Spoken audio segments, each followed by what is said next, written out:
Bien, bonjour messieurs, dames, aujourd'hui, nous sommes vendredi. Nous sommes un vendredi un peu spécial.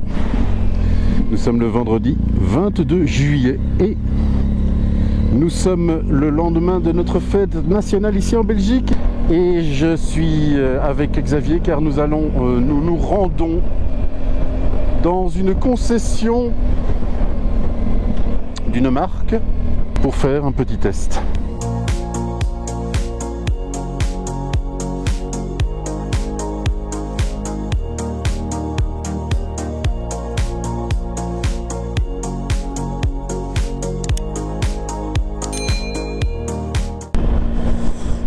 Et nous allons faire un test donc de deux motos différentes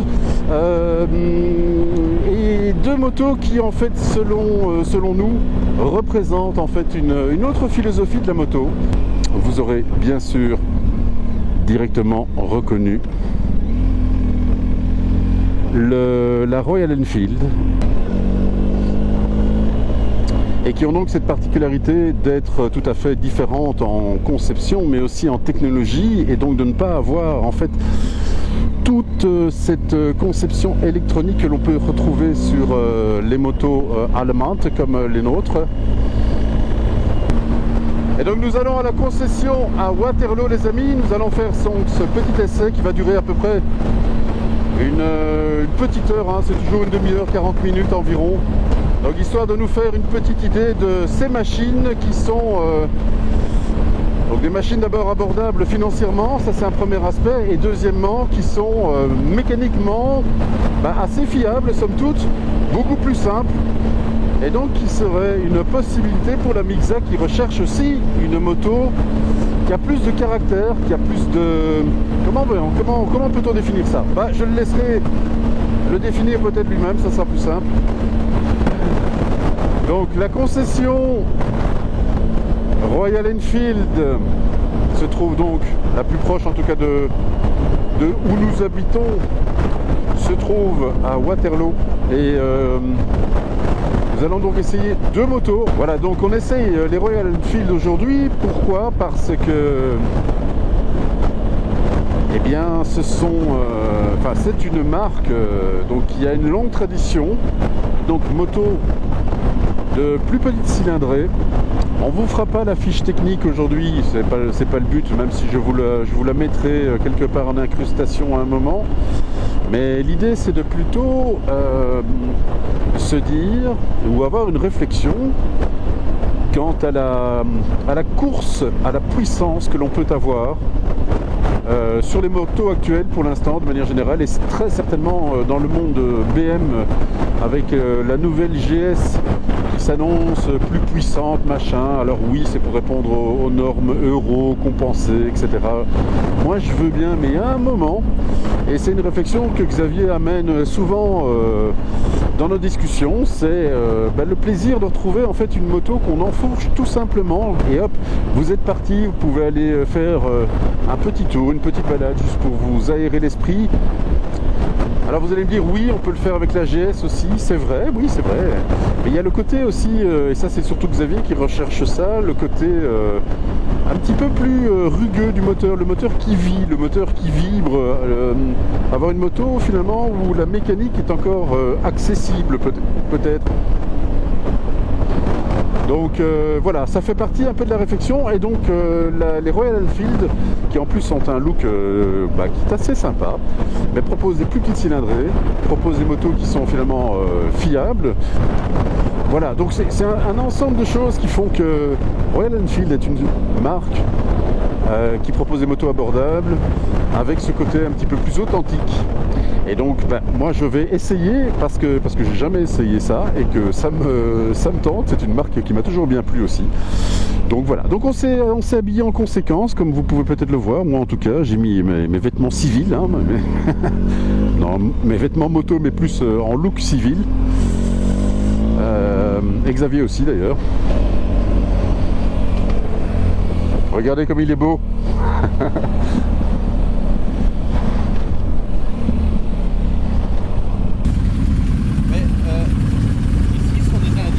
Oui, putain, ça sent les épices.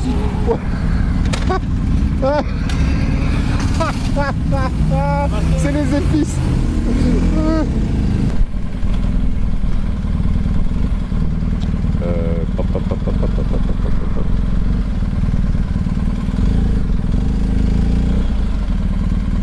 Poum, poum, poum, poum.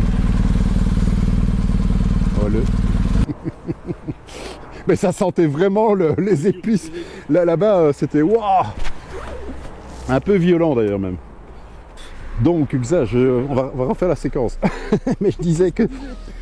Parce qu'en plus, je filme pas. Oui, c'est une moto pour moi. Je disais que cette moto, ça se voyait que c'était une moto pour toi. Et que c'était en fait que tu prenais un plaisir de dingue oui. à son guidon. Alors, le bruit, et finalement, c'est pas très puissant, mais franchement... Oh, le bruit, il est plaisant. Voilà. On va reprendre la route, direction retour. Oui, c'est ça. On va changer. Ouais. Alors, moi, je vais quand même, une fois passé devant toi, Oui. je vais pas aller vite, mais je vais juste te faire entendre. Oui, je sais bien. Ça me donne... C'est pas le même plaisir que la Santoro, mais tu as quand même cet élan... Non, le moteur n'est pas le même. Non, du tout. hein, Il faisait le ça. double, il faisait 100 chevaux. Oui, et puis même, tu n'as pas cet effet de... Tu sens pas non plus Non, le... mais tu n'as pas les mêmes vibrations et tout Oui. ça, mais franchement, il y a du gai. Je vais juste te faire écouter le... Après, passe devant, hein, parce que tu connais mieux les routes que moi. Mais je vais te faire écouter le... Oui. Le ronronnement. C'est quoi ce machin ici? Bon, attendez. Hein.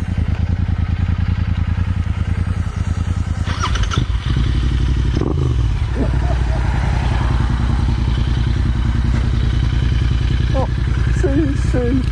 Allez. C'est parti. Je trouve le...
Oui, ça va. Attends, je cherche le... Ah, voilà. Je cherche le point mort, mais ça va. Alors, qu'est-ce que t'en dis? Ok, on fera un petit débrief après.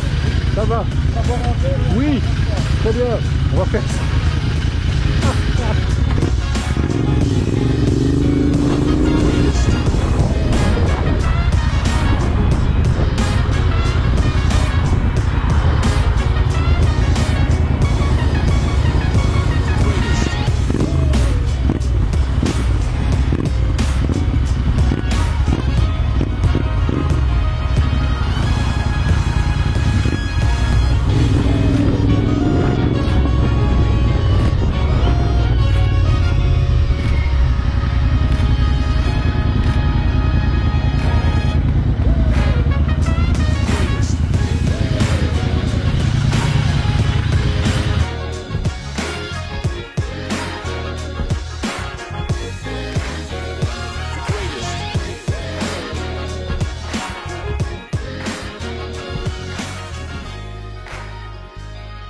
Donc, étonnant, moteur, étonnant. Étonnant, très disponible, Ouais. voilà, c'est un petit moteur très sympa. Ouais. Alors avec les petits pots, ça donne. Ouais. Ça participe vraiment au plaisir. Ouais. Donc si je fais ça, je prendrai avec des pots qui donnent un peu de coffre parce que c'est même presque le son qui te donne l'impression de la vibration. Ouais. Tu vois? Ouais. J'ai même dû te dépasser quand tu avais la GT pour essayer d'entendre le pot. Ouais, tout à fait. Parce que je ne l'entendais pas. Tout à fait. Et, il est là mais pas présent assez. Le défaut, je dirais, c'est la suspension avant. Ça, c'est peut-être à revoir. C'est vraiment un peu mou. Hein.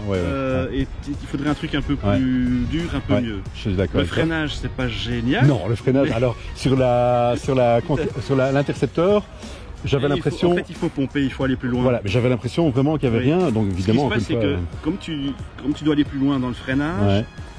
Une fois que tu arrives dedans et que tu pompes, hop, tu as en plus la bascule vers l'avant, tu te dis, qu'est-ce qui se passe alors que tu n'oses pas freiner.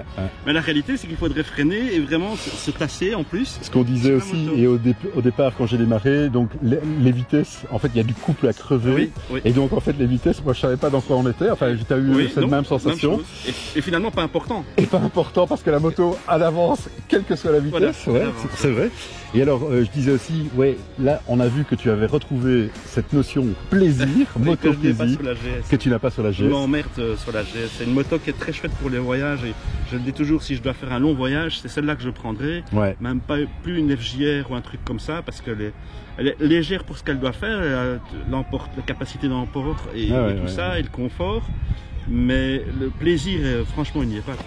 Voilà. C'est le plaisir des longs voyages. Donc on a vu à un moment, tu pataugeais dans le main, comme moi, et puis après tu as eu le déclic et POM et donc tu as failli bouffer donc la Ducati et la GS, deux motos qui étaient devant Xavier, et on voyait que là, Xavier, malgré le 650... Et j'aurais pu passer, je te jure. Bah ça, je l'ai bien senti, que tu as dû à un moment prendre sur toi. Je vais y aller mollo, parce que c'est pas ma moto, je me dis, ça fait con de la foutre par terre. Qu'on arrivait à l'endroit où il fallait faire demi-tour. Et puis on arrivait au bout du trajet. Voilà, mais donc étonnante cette moto. Si vous avez l'occasion, allez l'essayer. Oui, elle n'est pas parfaite, elle a des petits défauts je dirais peut-être de qualité de matériaux et tout ça. La selle, elle est pas moi j'ai pas trouvé. En fait, en fait tu dois regarder, il y a des endroits, les visseries sont peut-être pas en inox, alors il y a un peu de rouille ou quoi qui se met. Mais elles sont des motos qui sont toute la journée dehors, ce sont des motos de démo. Et donc, moi je trouvais que le look était, en plus le look, c'est quand même assez sensible au look aussi, il était génial. C'est incroyable. Cette moto toute métallisée avec ce petit réservoir, non, top.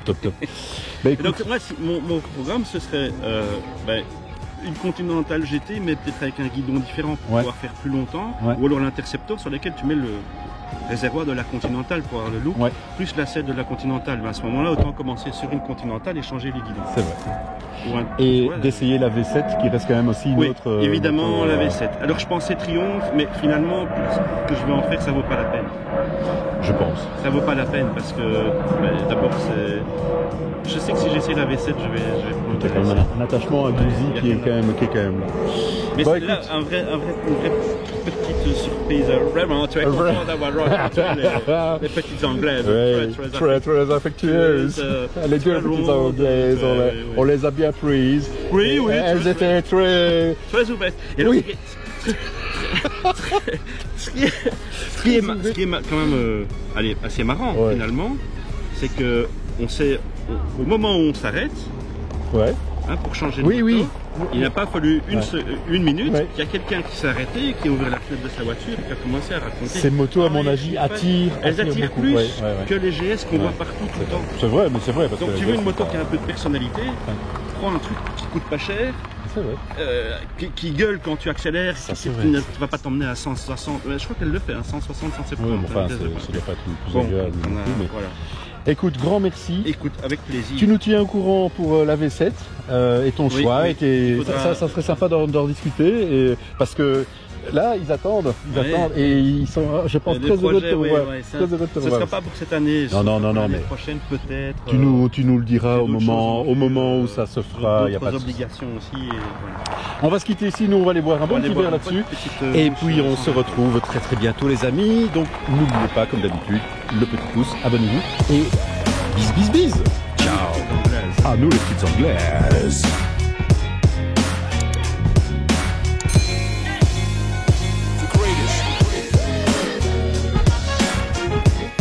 Bon Xa, alors, impression, deuxième parce que la première fois ça ne tournait pas. Les Anglais roulent à gauche, mais lui, le bouton de gauche... Alors, ce qu'on a dit, parce qu'il reste que 29% de batterie, donc on va essayer de... Mais ça va aller très vite. Ça va aller très vite. Allez.